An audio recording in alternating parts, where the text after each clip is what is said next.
Okay. All right. I apologize for that. I want to apologize for earlier. It looks like I got everything situated and taken care of with the audio. I wasn't paying attention to my levels. You know, I'm just like that, man. I be so into reading and my mind be so into what I'm doing because I got stuff up to like look at y'all telling me, hey, hey, hey, and I'm not.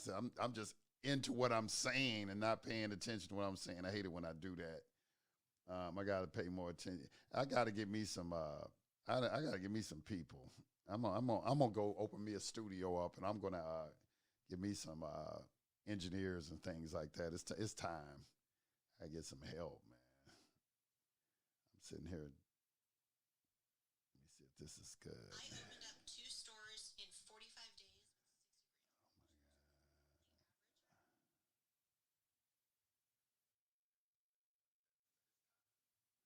Oh my god. Yeah. Okay. So that should be good. So how's that sound? Y'all give me a sound. Y'all give me a sound check. How is the sound now? Sound is okay. I want to make sure the sound is okay.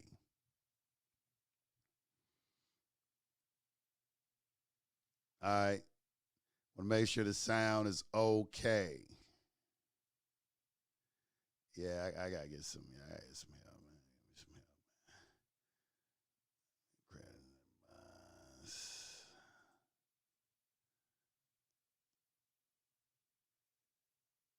man. Okay, so I'm gonna run this back. I'm gonna run it back from the beginning. Run this back from the beginning. Let me get it on the screen.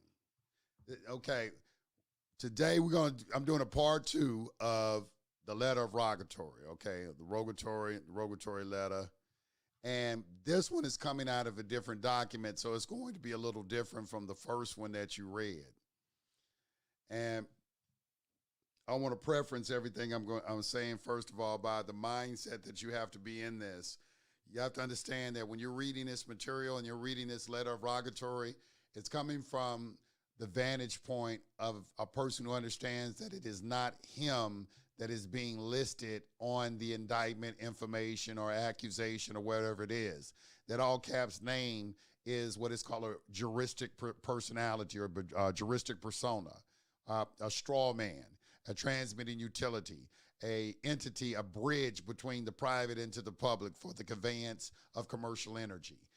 This is what we're looking at this at. We're looking at all this from a business eye. We're conducting business, all right?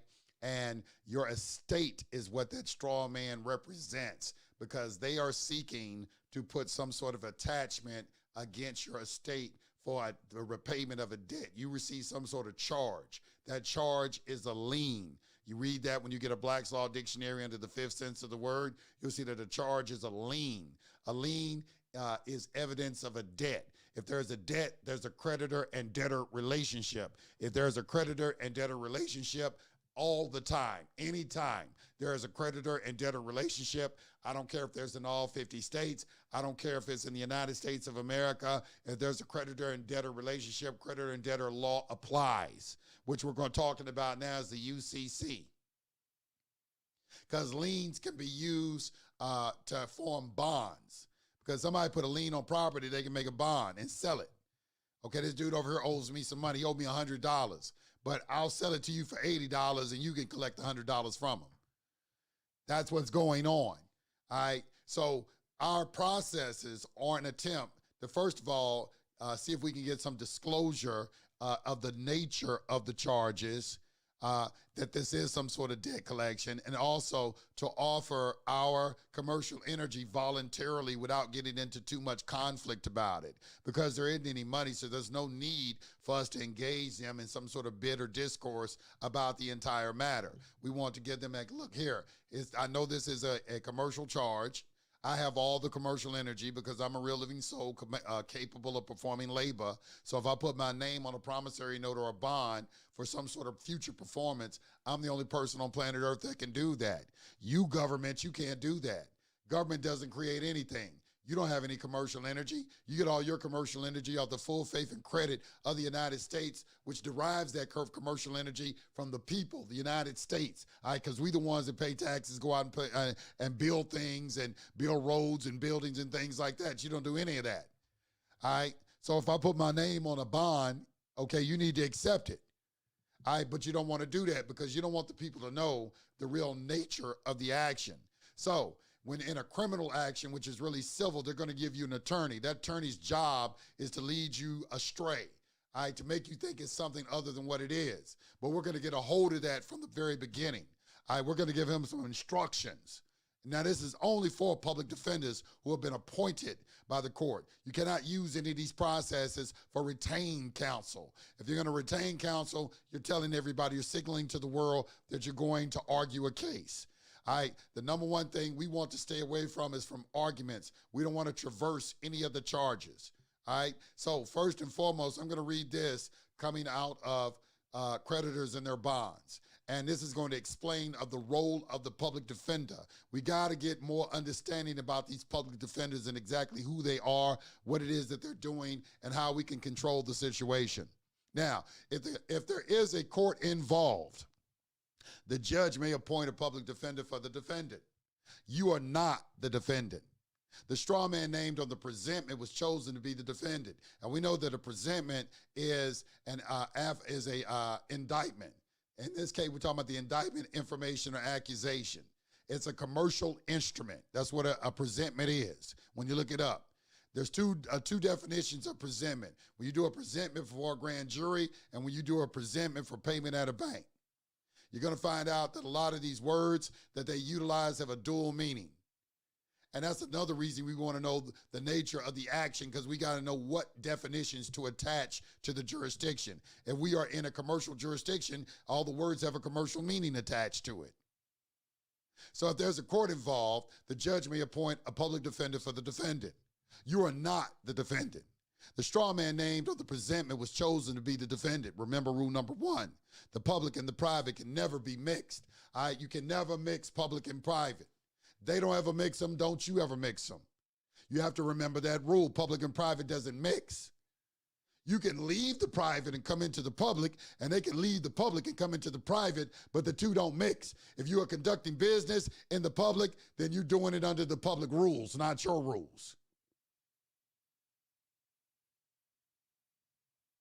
They can't do it and you can't do it. They don't ever mix them, so be careful you don't either. If the defendant has a public defender, this is good. When the prosecutor signs the complaint, verifying it, and his signature is notarized, he is taking on the liability that may follow in the event it is discovered the complaint is not valid. He is taking a chance because at this point, he is the only attorney of record.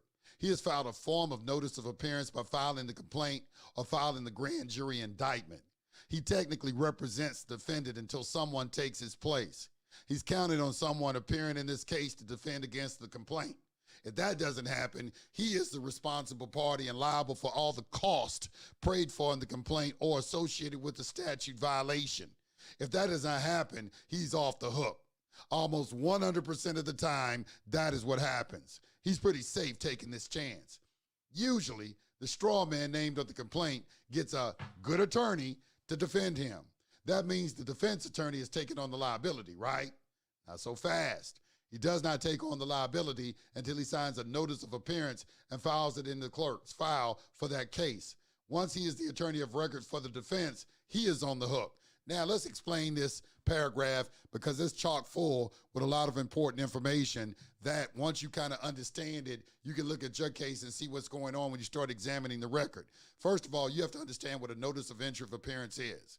All right, and I think at this time we're going to pause and we need to take some time to actually look up that word and see what a notice of entry of appearance is, because a lot of people don't have the proper understanding of what a notice, when you make an appearance.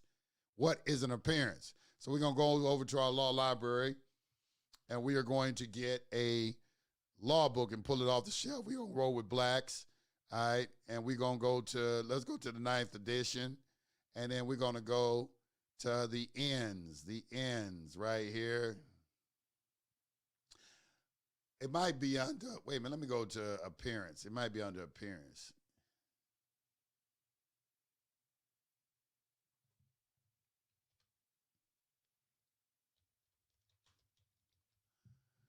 Gonna do an appearance.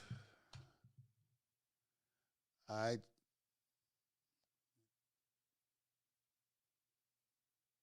Appearance. All right, right here. Appearance, procedure, a coming into court as a party or an interested person, or as the lawyer on behalf of a party or interested person, especially a defendant's act, especially a defendant's act of taking part in a lawsuit, whether by formally participating in it or by an answer, demur, or motion. If you file a motion, you made an appearance. If you file a demur, you made an appearance. If you answer, if the judge asks you a question and you answer, what is your name? You made an appearance. Or by taking post-judgment steps in the lawsuit in either the trial court or the appellate court. Now, you're really going to get some good insight in reading the expert commentary on this right here. Now, it says, the English courts did not, until modern times, claim jurisdiction over the person of the defendant merely by service or summons upon him. It was deemed necessary to resort to further process by attachment of his property and arrest of his person to compel appearance. This is exactly what they do in admiralty. This is straight out of admiralty. You go read clerk's practice, that's what they do. They attach your property, which they're supposed to be put in like a replevin bond to the sheriff before they attach your property, and they force your appearance, and they may arrest you to do it. That's what they do. All right, it goes on. It says they're going to compel your appearance, which is not mere presence in court. Your appearance is what? Your appearance is not mere presence in court, but some act by which a person who is sued submits himself to the authority and jurisdiction of the court. Any steps in the action, such as giving a bail upon arrest, operated as an appearance or submission. Y'all got to read these words and understand, because y'all go in there arguing, you don't have jurisdiction over me, and you already did some stuff to give them jurisdiction over you. And you're still arguing with these people, and you wonder why you lose, because you don't look up the meaning of words. You won't even use the dictionary. Won't even use the dictionary, man. Won't even use the dictionary. Oh, hold on, I almost forgot this thing. Hold on, let me see this. Let me see this real quick. Oh, there it is. Y'all, I want to show y'all my new little toy and everything I got. Where is it at? What happened to it? Okay, first of all, how many seconds for?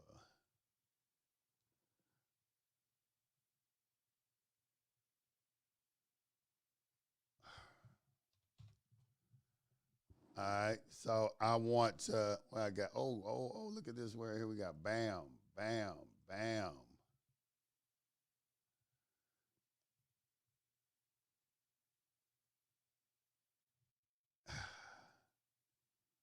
I'm going to do this. I'm going to do this like this. I'm going to do it.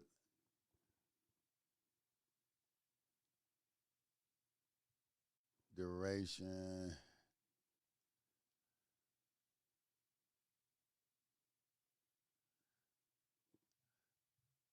What happened to it? Okay. Did I get them all in there? Let's see. I want to show y'all my little thing I got. I almost forgot this thing, man. I almost forgot. Oh, there it is right there. Let me put my little title shot.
Check, check, check. All right. I ain't messing with y'all. All right, y'all see I can put your little messages on the screen now.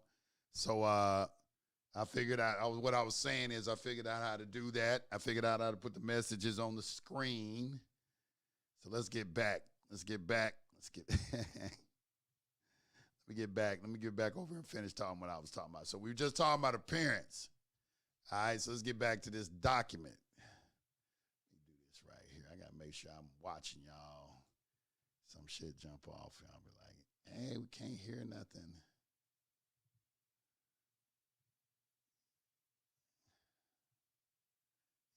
Yeah, that's it right there.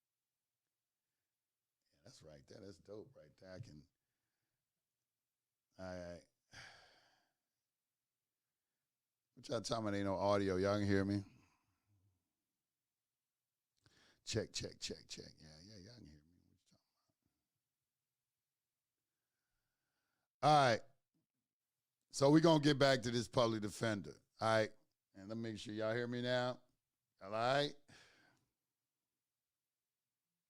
You know, there's a lag on the, I can read what you're saying, and then when I answer you, there's going to be probably about I think a 30-second lag when I talk and I say something, you know, like when I say something before you hear it.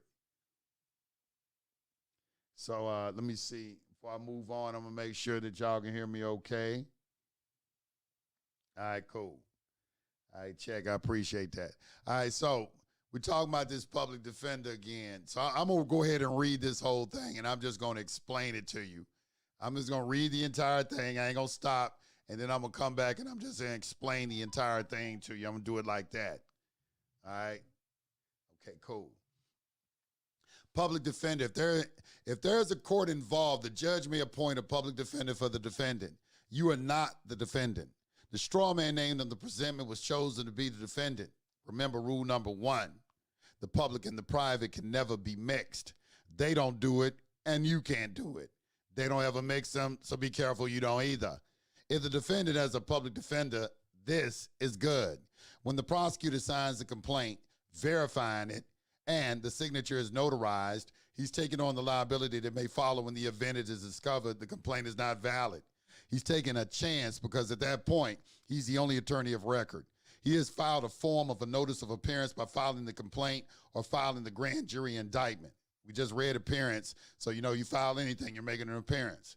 He technically represents the defendant until someone takes his place. He's counted on someone appearing in the case to defend against the complaint. If that doesn't happen, he's the responsible party and liable for all the cost. I want you to write that word down, cost, C-O-S-T-S, prayed for in the complaint or associated with the statute violation. If that does happen, he's off the hook. Almost 100% of the time, that is what happens. He's pretty safe taking that chance. Usually, the straw man named on the complaint gets a good attorney to defend him. That means the defense attorney is taking on the liability, right? Not so fast. He does not take on the liability until he signs a notice of appearance and files it in the clerk's file for that case. Once he's the attorney of record for the defense, he's on the hook. Now, he has to get someone to take his place. The likely taker on that position is the straw man named in the complaint, indictment, or traffic ticket. The straw man can't talk, so someone has to represent it. Usually, that is you, because you have a point to make, or a lesson to teach, or a testimony that will prove your case. Wrong choice. This is almost always the losing proposition. Really good off-point paperwork has been put into court for decades with a very low success rate. The only way to win is to let the state win. I love a win-win situation. Now, a lot of people don't like this process because you're acquiescing to the state. But when you understand the commercial nature of it and there isn't any money, and that you are the source of the commercial energy, why are you arguing with them? It's your government. All they want is your signature on some documents. But I'll give them that, but I'm not going to also let them put me in jail for a victimless crime, where I didn't commit a crime, where I violated one of the common law, the actual common law felonies. Not these made up bullshit felonies that they're making today. You can spit on the sidewalk and all of a sudden that's a felony and you can take my gun rights away from me. Not that. So usually they're able to get you because you're all excited. You think you're the smartest guy in the room and you want to prove to everyone how smart you are. So you want to go in there and argue the case. That's always the wrong proposition to take. Like he said, now off point is another word you need to write down, and the word on point. An on point argument means you're addressing the real issue. When you go in there arguing about you didn't do this and do that, that's off point argument because that's not really what this is about. This is a debt collection. Now, how can you win and the state win at the same time? If you accept and return the presentment and exchange it for exemption for the discharge of the charges, the state gets the credits from your exemption and you get the discharge when you bond the case. That sounds easy, right? If the defense attorney can get you to act as the trustee for the straw man trust named on the complaint, the defense attorney is off the hook too. Now, this is why a lot of people come in and that where you appoint the judge as the trustee, that's a very good thing to do because there's always a presumption that you are the trustee. And there is a basic principle of trust law that the trustee has all the liability. So they're trying to put all the liability on you. No one wants to be the trustee. That's why people come in and say, I'm the beneficiary of the trust and not the trustee. All right. You can read all about that in Judge Dale's Journey in America, page 14, I believe it is. It's The Matrix in the U.S. Constitution by Judge Dale on page 12 or 14 through 14. You're reading there where he's discussing how to appoint the judge as the trustee. And I would always put that on the record as well. You don't have to worry about if they accept it or not, or if they agree with it. Y'all get caught up in all of that right there. You're making a record. You don't care what he say. I'm appointing you as the trustee. All they're going to do is try to recontract with you and get you to not to do that. Well, what do you mean the trustee and all that? Well, you're the trustee. Or the prosecutor's the trustee because I'm the beneficiary. And y'all decide between the two of you who's going to be the trustee. And as my trustee, I'm directing you to discharge this matter and release the order of the court to me immediately. And go ahead and do it before I start asking for damages. So, how can you win and the state win at the same time? If you accept and return the presentment and exchange your exemption for the discharge of the charges, the state gets the credits from your exemption and you get the discharge when you bond the case. Well, that sounds easy, right? Okay. Well, if the defense attorney can get you to act as the trustee for the straw man trust named on the complaint, the defense attorney is off the hook too. It is just a series of passing the buck, a hot potato game. The one who ends up with it has to pay the bill.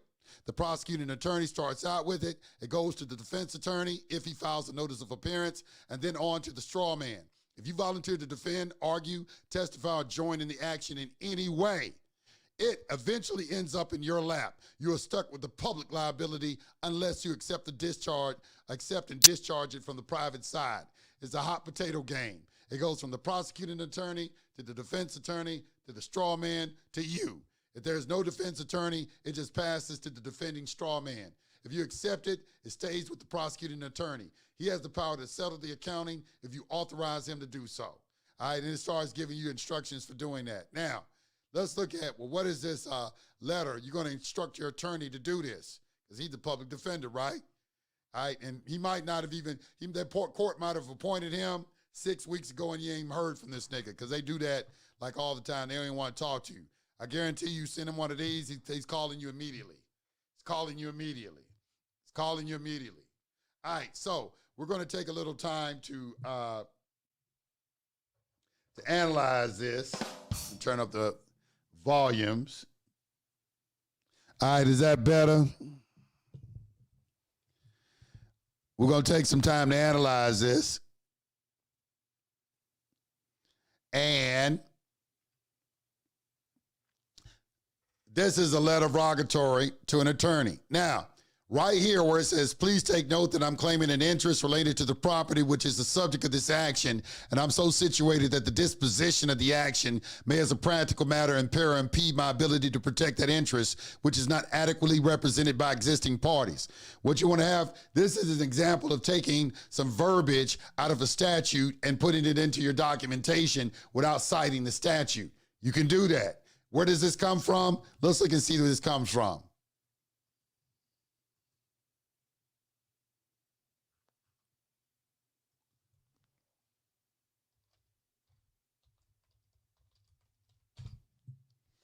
Intervention.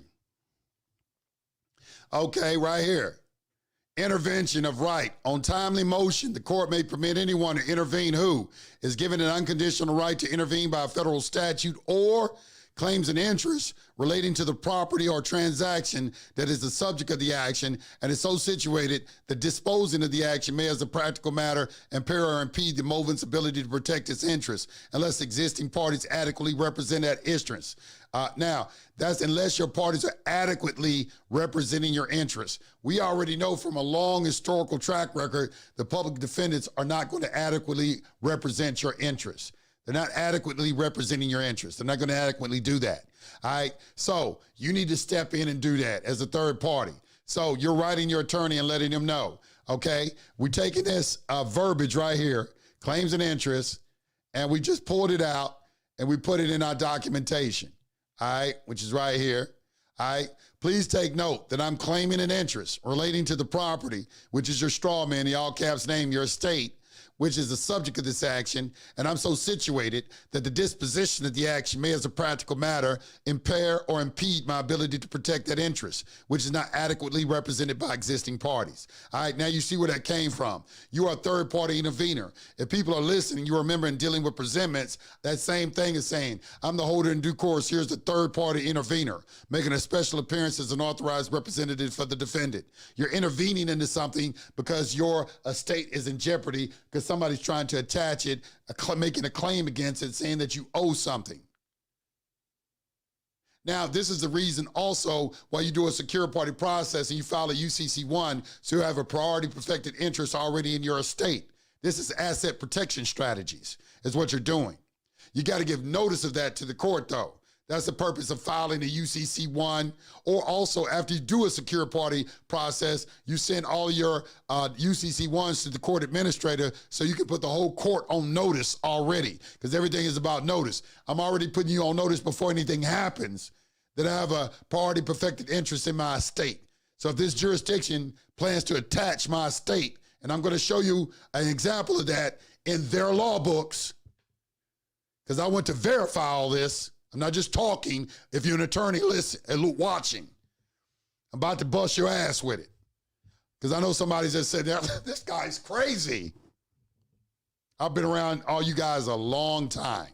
I know how you think. All right, so, but I respect it. It's not about what you, it's not about who's right or wrong. It's about what you can prove.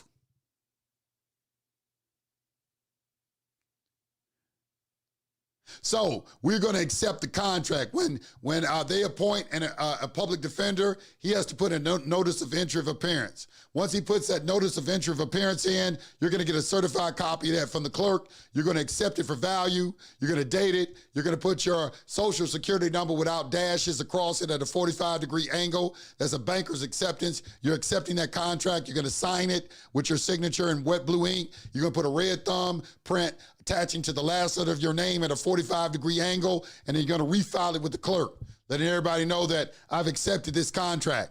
I've accepted the contract between me and the public defender. All right? Now, so right here it says, I accept the kind offer of the U.S. District Court, Southern District of some state, blah, blah, blah, by John Black, whoever the judge is, to appoint you as the attorney for the defendant. I accept this offer for value, and I'm returning it to you with notice to you.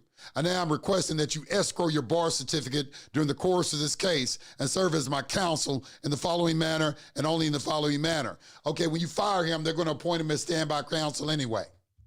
So he's going to do what you say, or he's going to be appointed as standby counsel. When they appoint him as standby counsel, you need to be prepared to take over the case if you got to do that.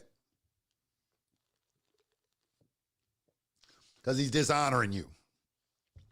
All right, so let's look at it. Notice how very similar this is to the other one, but there's some marked differences in this one as opposed to the other one. This one is a secular letter of rogatory, while the other one was kind of, kind of religious based. But let's look at it right now. It says,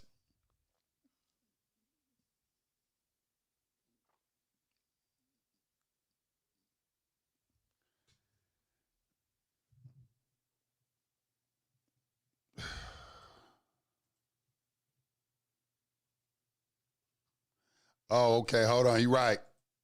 Let me put it on. Let me put it on there for you real quick.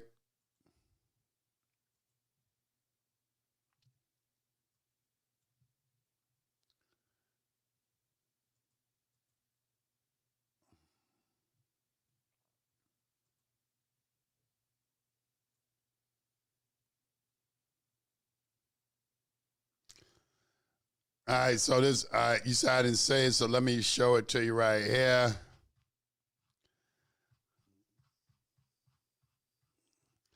All right here. This is what we were just reading. So it says, please take note that I'm claiming an interest relating to the property, which is the subject matter of the action that comes out of Rule 24. Hold on, let me see, it's not showing. Let me.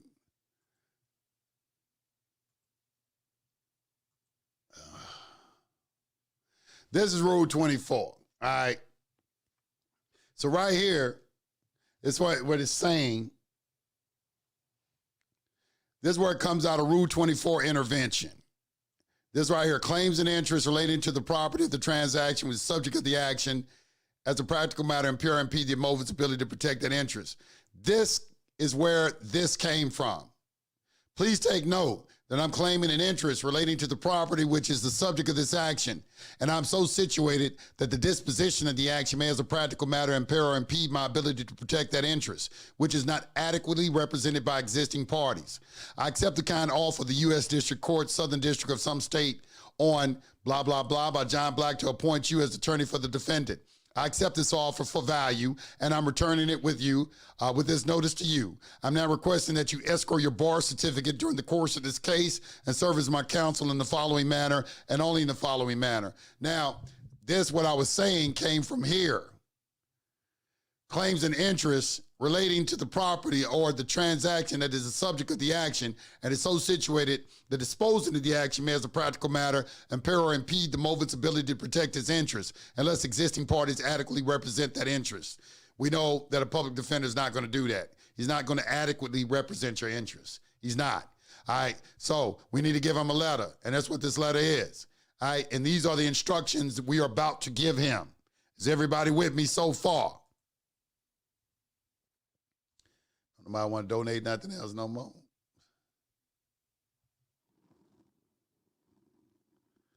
I don't need to restart my computer. You can tell somebody I don't know nothing about computers. They think they answer everything. Restart your computer. He said, restart your computer. Restarting the computer this don't have nothing to do with the restarting the computer.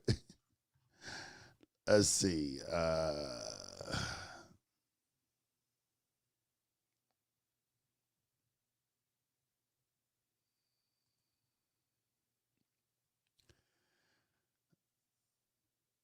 All right, so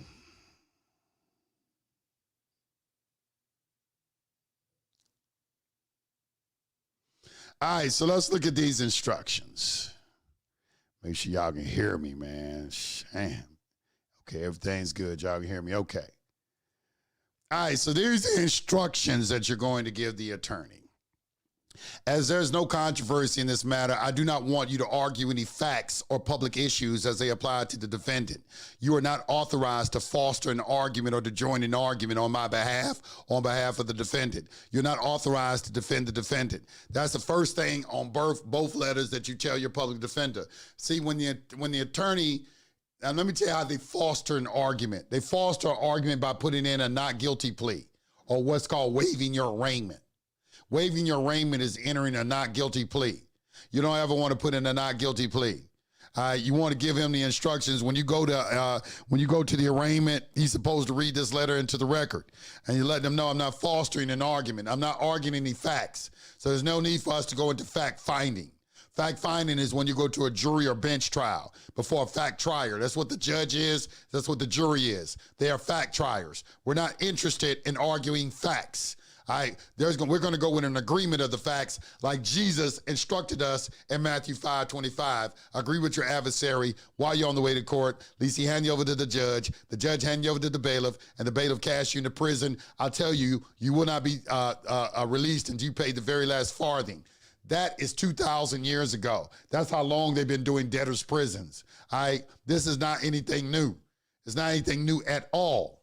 It's very, very long, very, very old. What is going on?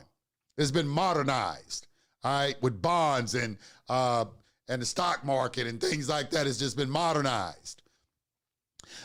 For you to stay in honor, I want you to enter this notice into the record by filing it with the clerk of court and by reading it into the record in open court. This is notice that I've accepted for value and returned all public offers associated with this matter, and notice that I've made every effort to reach settlement through exchange of my exemption for offset and adjustment of the public charges against the defendant. Ask the judge to take mandatory judicial notice of the private agreement that has been reached through offer and acceptance. A copy of the relevant certificate is attached. Now, this is a very important paragraph that many people miss. You should have already have put in conducted an administrative process. Already. Should have already conducted an administrative process.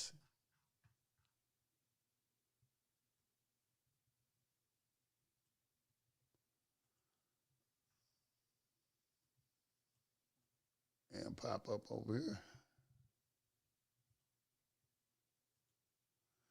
You should have already conducted an administrative process with it.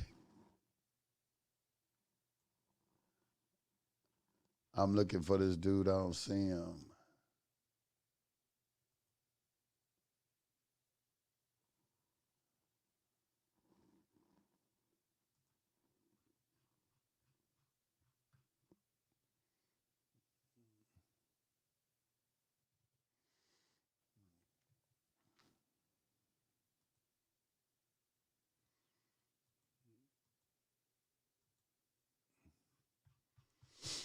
I didn't see it, so I'm going to keep going. All right. So you got to understand this, that before you do a certificate of non-response, you should have already conducted an administrative process, meaning that, they accept the indictment for value and consideration and do a certificate of non-response, get the notary to do a certificate of non-response. That's what the relevant certificate he's talking about. That's going to be attached to this, which means you're letting the public defender know you've already reached an agreement. There's already an agreement of the parties. So there's no need for us to get into a debate about anything. That's what the certificate of non-response represents. It's an estoppel based on the facts, okay? Not on the law. It's a judgment on the facts, not on the law. It constitutes, so there's no argument, and that's what we're letting them know. And we're giving them evidence as there's no argument because we've already conducted an administrative process, and we have a certificate of non-response attached to this letter letting them know that. All right? I appreciate the 1999 Case Belair. Thank you for all the knowledge. And Joe Geiger, I appreciate that. All right, now let's go on. Number 3, I want you to get a copy of the bond that bonds the charges in this matter. If there's no bond in the file, I will provide my bond in instead. You have the ability to create a bond. You have a case bond. All right, in here, there are copies of bonds as well as, and I'll show you them in the statutes too. We can compare the one in here against a bond that's actually in a statute to see how very, very similar they are.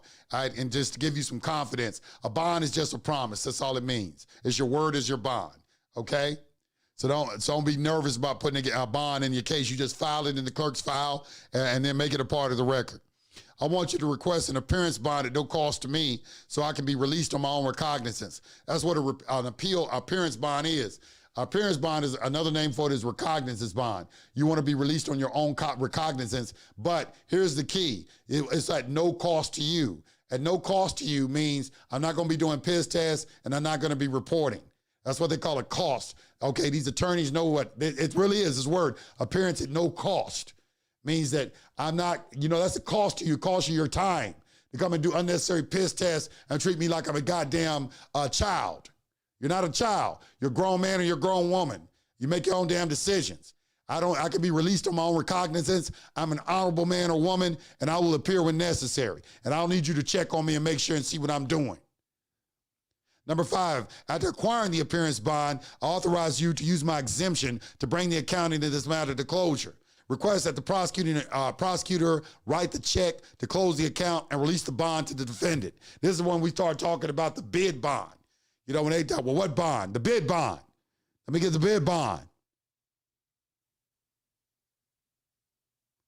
If for some reason my request for an appearance bond is dishonored, I want you to give notice of my intent to accept John Brown's bond for value and to use it to bond the charges using his bond as surety. His signature is the only one of record and is the responsible party. We're talking about the prosecutor.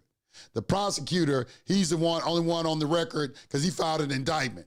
We can use his bar card number and serial placement number of his bar card to make a bond with because he has to be bonded.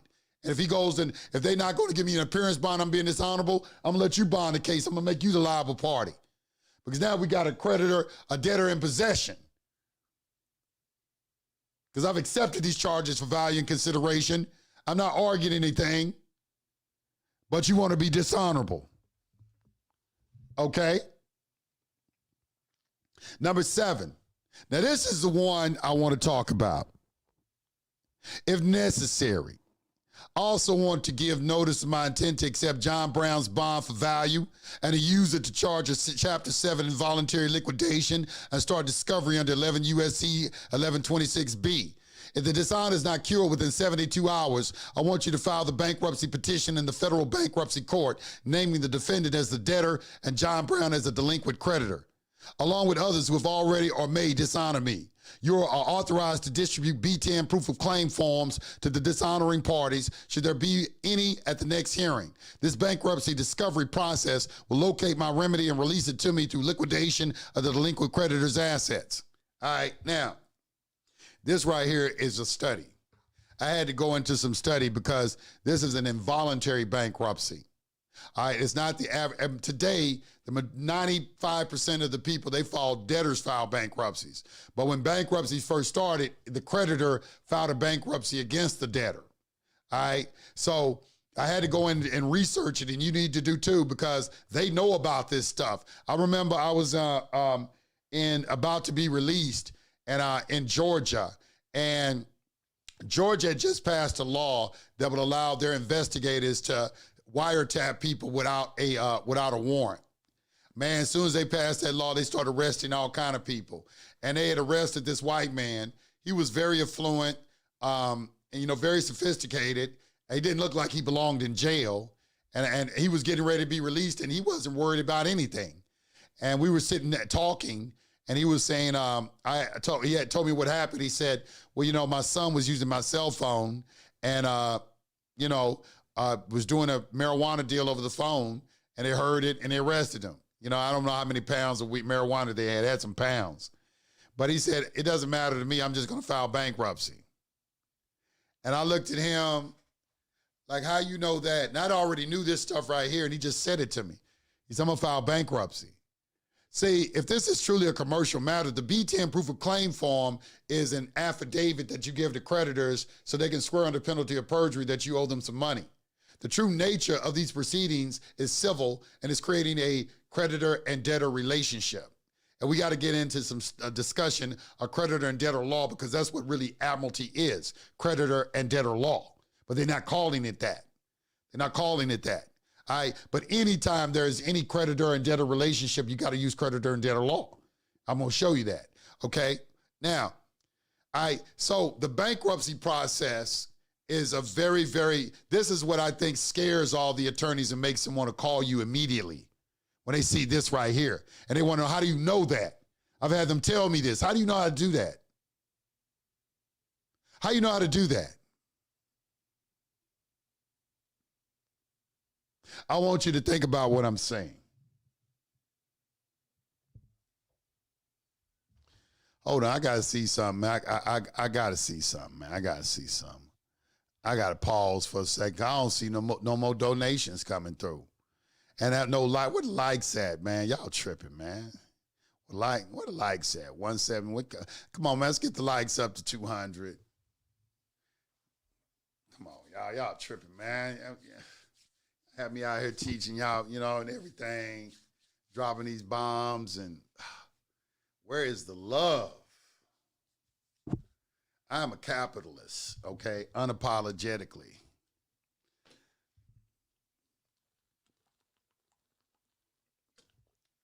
Let's get it rolling.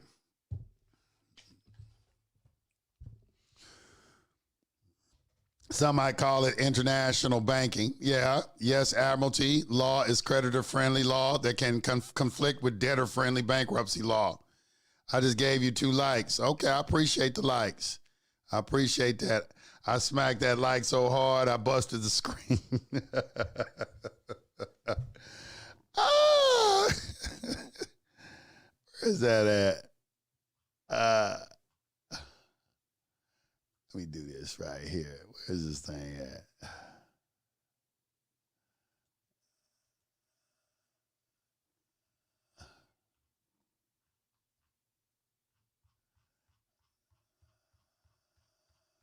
Is this coming from the top?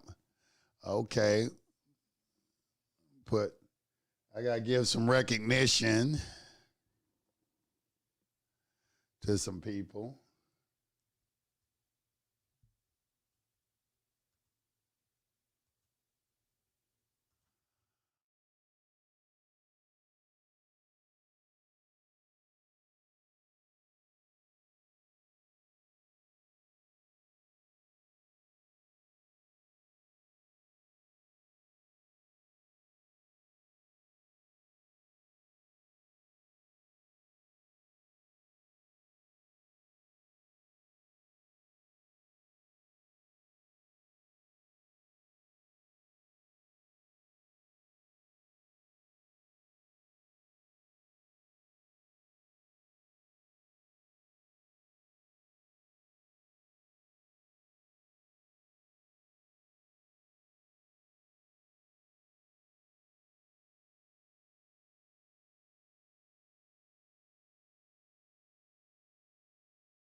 All right, I was just putting people on the screen.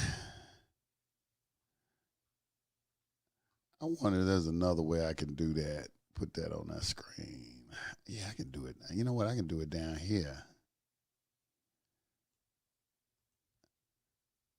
Right now, though. All right. Okay. Let's get back. So this bankruptcy process is we have to, that right there, number 7 is very, very powerful. Very, very powerful, you know, understanding that you file an involuntary bankruptcy against them and start liquidation and start discovering 11 U.S.C. 1126B. This right here is you putting them under oath. That's what that B10 proof of claim form, you serve them at the next hearing and take them into bankruptcy. I haven't gotten a chance to test this yet because you'll understand why when you go read the involuntary bankruptcy rules. It's almost like they're intentionally trying to block people from being able to use this process. This is a process, I'm just telling all of you today, this is creditor and debtor. They are bankrupt. They don't have any money. They don't have any, they don't even have any ability to make a claim against anyone. And we're sitting here trying to help them, and they're trying to put you in jail. And they let me know that they still involved in slavery. That's what my message, this is why I go so hard at this, because I see these people still involved. They just changed the game. They never stopped slavery. They never stopped it. They did that 13th Amendment and they moved it to the prison industrial complex. And then they just made up all these bullshit laws to make you a felon where they victimless crimes. They ain't common law felonies. They these goddamn colorable felonies, and then putting y'all in jail for all this time. That's why the gun case Duarte versus the United States is so important. That's a door. That's a crack in the door. Because now we're doing a constitutional challenge on their ability to basically give you a civil death based off of some type of bullshit felony where I can't have a gun.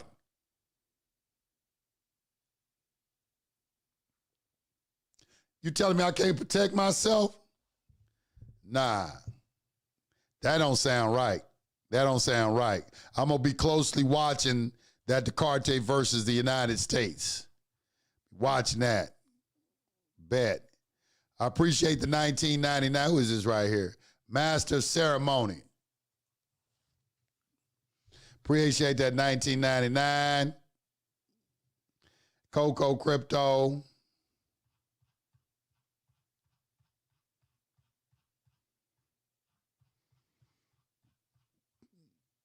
And I'm on. Appreciate that. All right, okay. All right, let me finish this up. I want to make it clear my intent to settle this matter in a timely and honorable fashion. In the event you, as my fiduciary, dishonor me by not following my instructions, I request that you file a mandatory judicial notice of your refusal with the court and file a written appearance in the case. All right, you telling them to take on the liability. If you're not going to do what I asked you to do, then put in your notice of entry of appearance, make yourself liable. That's why these attorneys, if you notice, they're going to file a notice of entry of appearance, and immediately after that, they're going to file a waiver of arraignment. And they're shifting that liability from themselves onto you right after they file a notice of entry of appearance. You got to start checking the court record, the docket sheet, and the timestamps. Pay attention to shit. I'm giving you game. I'm giving you some game, and it could help you. It's going to help someone. It's going to help someone. Some astute, observant individual is going to help.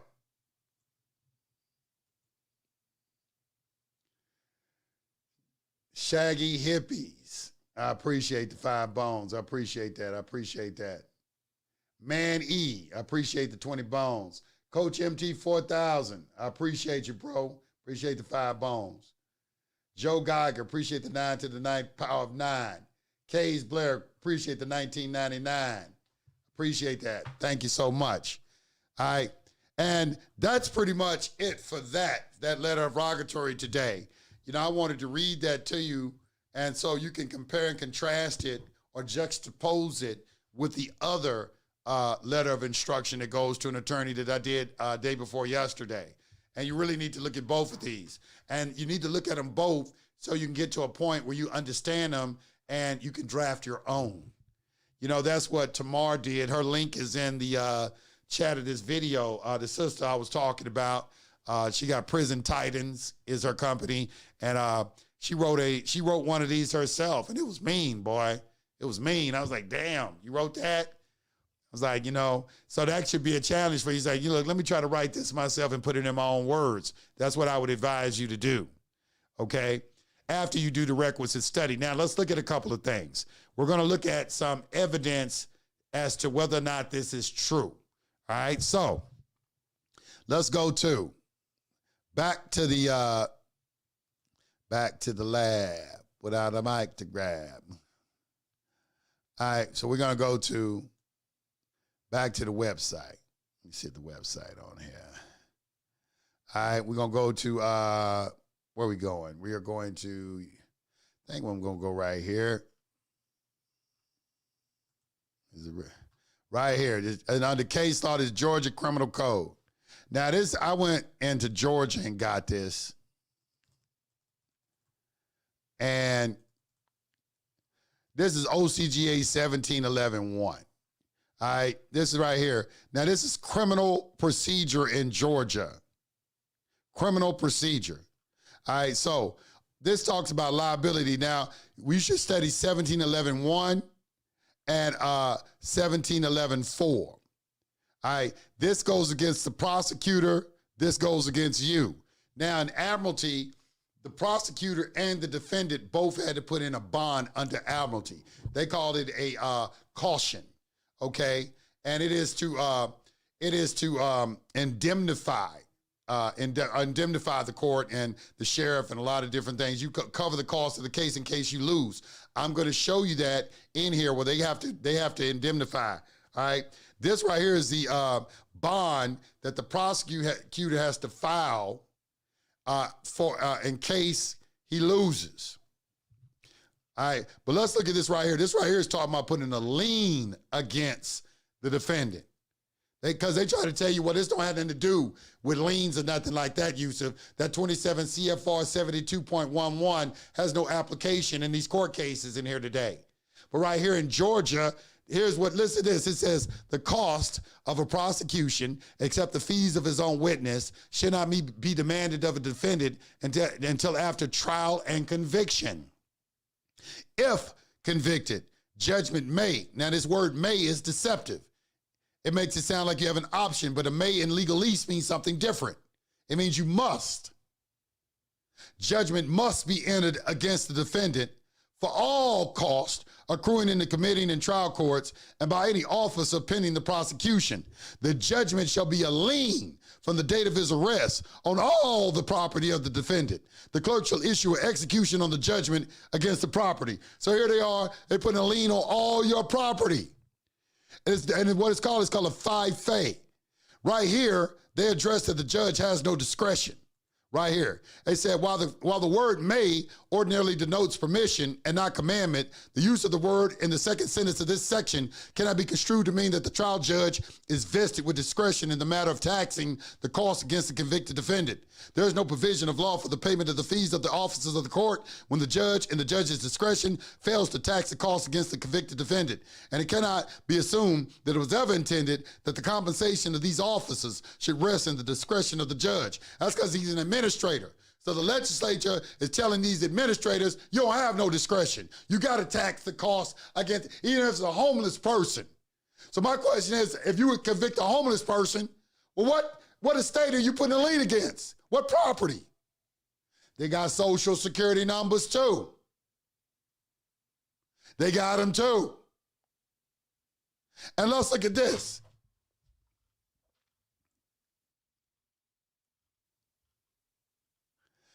Five-fay. Costs are collectible by levy of a five-fay, which is a fieri facias, which means you has caused to be done. You did it. That's what that word means.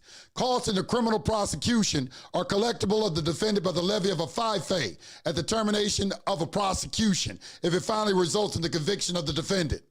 This criminal procedure now.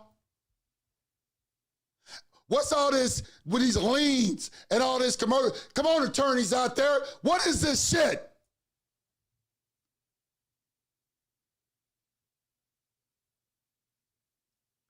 Let's keep going.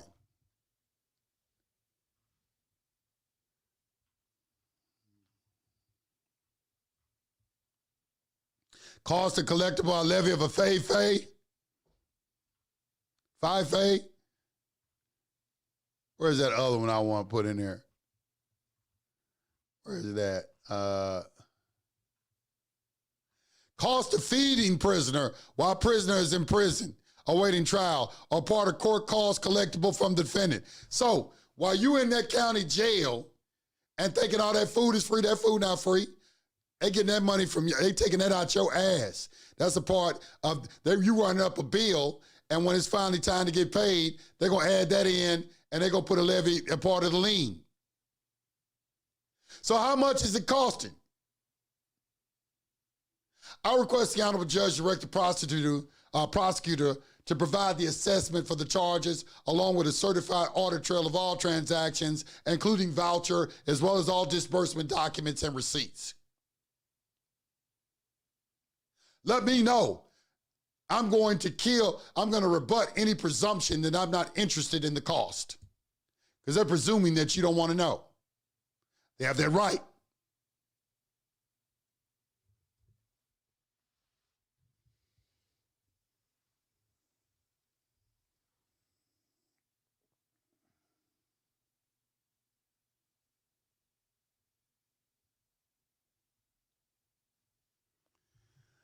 Okay. This is all, y'all need to get in them law books. Go to the law library and start studying this stuff. Start studying the tax. Let me show y'all something else. Let me show you something else.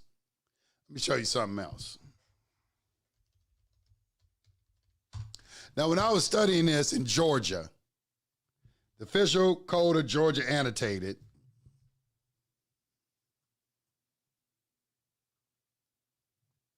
let me do it. Let me go to Justia. All right, so here's the official code of Georgia annotated. And if you notice right here, this criminal procedure, this is the title I was just reading from. Title 17, Crimes, Victims, Bill of Rights. 1711 is right here, assessment and payment of costs of criminal proceedings. All right, 11. All right, but if you notice right after criminal procedures, debtor-creditor. Debtor-creditor. So if I click on that, and I look at debtor and creditor relations, all right, general provisions, creation of a debtor-creditor relationship. Whenever one person, by contract or by law, is liable and bound to pay another an amount of money, certain or uncertain, the relation of debtor and creditor exists between them. What the fuck are y'all talking about? That you're going to put a lien on the criminal defendant and then turn around and say the creditor and debtor law don't apply? Am I reading this wrong? Somebody go get this shit to an attorney and ask them to explain this shit. If 27 CFR 72.11 don't apply, then what the fuck am I reading?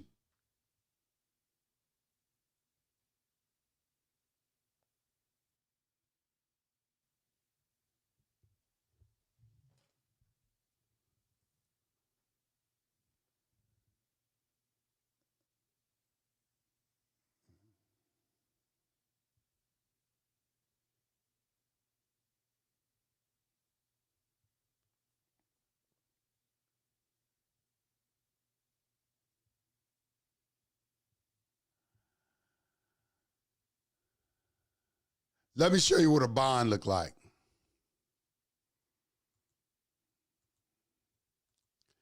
We can go to the same creditor and debtor, Title 18, and we go to attachment proceedings. When you attach property, general provisions, and now here, bond requirements. All right, this is what they tell you. No writ of attachment shall be issued unless accompanied by a bond with good security. What is a writ of attachment? That's a warrant for an arrest. No warrant for an arrest shall issue unless accompanied by a bond with good security, condition to pay the defendant all costs and damages. That's what OCGA 1711.4 is. That he may sustain in consequence of the issuance of the writ of attachment in the event that the amount claimed to be due was not due, that no lawful ground for issuance of the attachment existed, or that the property sought to be attached was not subject to the attachment. The bond should be in a sum equal to twice the amount claimed due in the plaintiff's application. The bond should be presented to the clerk of court. Don't ask me who give the bond to, it tell you right here who give it to. The bond should be presented to the clerk of court, where the application provided for in Code Section 1839 is always given to the clerk of court. So they supposed to put in a bond before they arrest you. So that's why we asking, where's the bid bond? It says it right here. Prosecutor has to put in a bond. Now they hide it and couch it in language that the layman doesn't understand. They don't know what, really, you don't understand it because your fucking ass is too lazy to look the goddamn word up. And they know that. They beating y'all ass but straight off laziness. These motherfuckers ain't gonna look this shit up. Tell this Mikey motherfucker anything. He'll take it. They think you stupid. Don't get mad at me. They think you stupid. I'll read it for you and show you. They think you, and you prove them right all the time. And it ain't that you stupid, you just lazy. Because you got a goddamn internet and a dictionary. You can look, if you got writ of attachment right now, what is a writ of attachment? Let's look at it real quick. Let's see. We go to our dashboard. We go back to our dictionaries. We go to, let's go to a Black's, 9. We go to A. Control F, writ of attachment. Well, I'm sorry, I'm just gonna do attachment. It'll tell you that in there. Yeah. Attachment. What is an attachment? They got arrest in quarters. You see the word. Look how many times arrest is associated with attachment. Okay, what is an attachment? Right here. Attachment. The seizing of a person's property to secure a judgment or to be sold in satisfaction of a judgment. All right. So then you have down here, number 2, the arrest of a person who is either in contempt of court or is to be held as security for the payment of a judgment. That's what it is. It's an attachment. They're arresting you. That's what they do in Admiralty. They hold you as security for the payment of a judgment. And anytime you have a creditor, anytime there's a debt, you can make it's a lien, it's a debt. You can make a bond out of it and trade it, discount it, sell it, and hold you in jail. And that's the same. Watch that movie, Runaway Slave, 10 Years a Slave, 14, whatever the fuck it was. I don't keep up with them goddamn slave movies. All right, I don't keep up with that bullshit. But whatever, 14 Years a Slave, whatever that movie was, pay attention to the part where they selling them off them blocks. And he begged his master, please don't sell me to the next place. He said, I already sold your debt to the other plantation. It's a debt. Listen to the verbiage in the movies.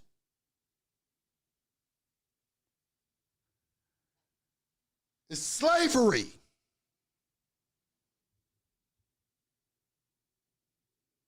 That's what they steal into.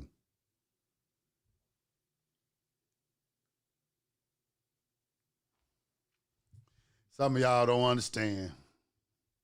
You don't see the game. You call me, say I'm the motherfucking sellout. I understand what Harriet Tubman said. I could save more of them if they knew they were slaves. They don't know they damn slaves.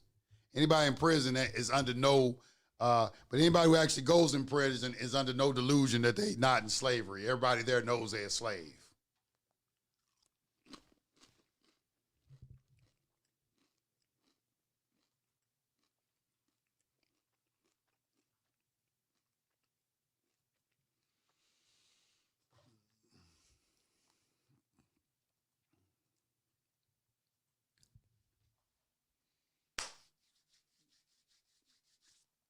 All right, let's see what we got. Where is that thing at? Yeah, there it is right there. I guess, what time? Oh, damn, it's 10 o'clock.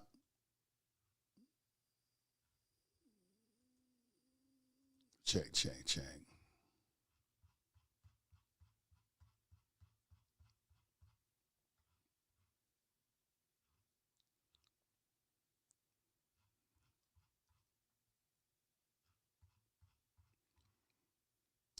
So I hope this helps somebody.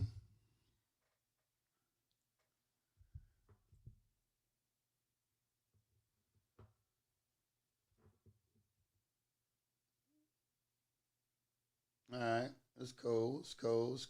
Kangaroo jurisdiction.